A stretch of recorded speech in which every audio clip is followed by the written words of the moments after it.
com relação a essa questão da votação lá na Assembleia Legislativa e as repercussões dessas aprovações dos projetos. A gente teve um pequeno resumo ali por parte da agência Rádio Web de que foi aprovado as mudanças do plano de carreira, enfim, várias coisas. Mas o tema é muito longo, né? São 30 minutos de entrevista, nós não temos como colocar tudo isso agora aqui. A gente vai ter um resumo disso no Jornal Falado Tupã, evidentemente, e quem sabe numa oportunidade, num outro momento, nós levamos esse áudio, mas não tem como agora colocar, são 30 minutos de áudio que nós não temos como colocar agora. Mas, enfim, um resumo da notícia você já teve, né? Que foi aprovado aí. Aliás, está no site da Tupã ali. Ali você tem também essa informação de que foi aprovado aí. Deputados aprovam a mudança no plano de carreira dos professores estaduais, né? Bom, são 10h03. Você está com a Tupã, o programa é o Variedades. Mas uma matéria mais curta, mas que é interessante. Nós temos aqui o Eduardo Leães, que nos dá informação. Ele conversou com a desembargadora Marilene Bonzanini, que é a presidente do Tribunal Regional Eleitoral do Rio Grande do Sul, destacando que as eleições para prefeito e vereadores são muito disputadas e acirradas, e nós teremos este ano, na região sul, 1.191 prefeitos sendo eleitos.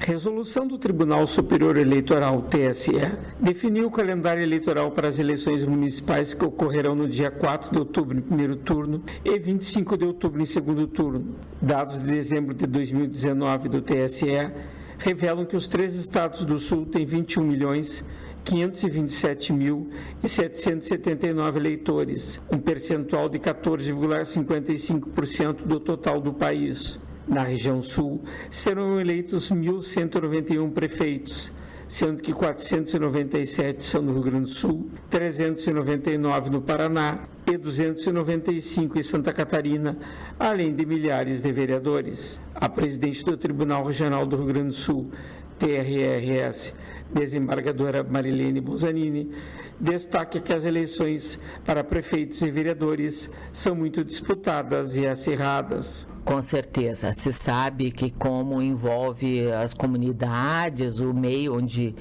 os cidadãos vivem, tem essa proximidade com os candidatos, e muitas vezes se sabe que em muitos municípios a posição ou o prefeito ou a Câmara de Vereadores vai definir uma série de, até a própria situação econômica, tem muitos cargos existem cargos em comissão que modifica a situação de emprego das pessoas e tal. Isso tende a gerar uma preocupação e uma animosidade maior.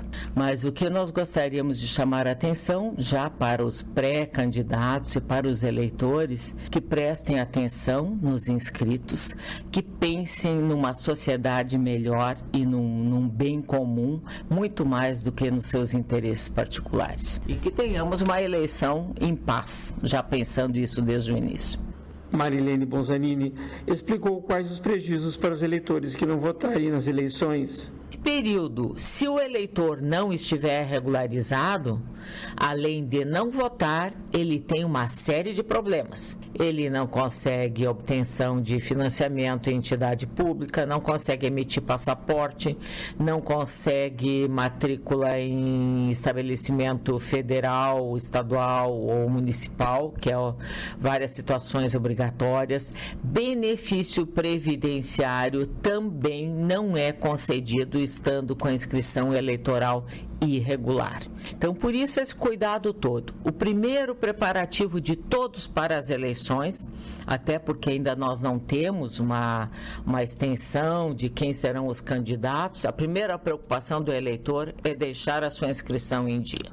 Por ser uma eleição municipal, os trâmites de registro das candidaturas começam nas zonas eleitorais. Essa é uma eleição municipal, então todo o processo de registro de candidatura ele se dá nas zonas eleitorais. E esse ano nós temos uma novidade, porque a Justiça Eleitoral está somente trabalhando no meio eletrônico. Não temos mais processo em papel. Então, desde o registro de candidatura, tudo se dará por meio do processo judicial eletrônico, nosso PJE, abolindo totalmente o papel. A desembargadora Marilene Bonzanini ressaltou a necessidade de maior participação das mulheres na política. Para as mulheres que têm uma participação mais efetiva, que nós não sejamos apenas mais a maioria de eleitores, que o número de mulheres é bem maior do que o de homens, mas que nós comecemos a ter uma participação mais efetiva na sociedade. Até porque a lei exige um mínimo, e quiçá chegará o tempo em que conseguiremos pelo menos uma igualdade de cargos em disputa. De Porto Alegre para o GESUL, Eduardo Liães. Valeu, Eduardo. Obrigado pelas informações que ele nos trouxe com a desembargadora e presidente do TRE do Rio Grande do Sul, nos falando sobre esse momento importante que a gente vai viver neste ano, né, quando teremos aí o processo eleitoral envolvendo os cargos municipais, né, seja de vereador, seja de prefeitos. Bom, são 10h08, vamos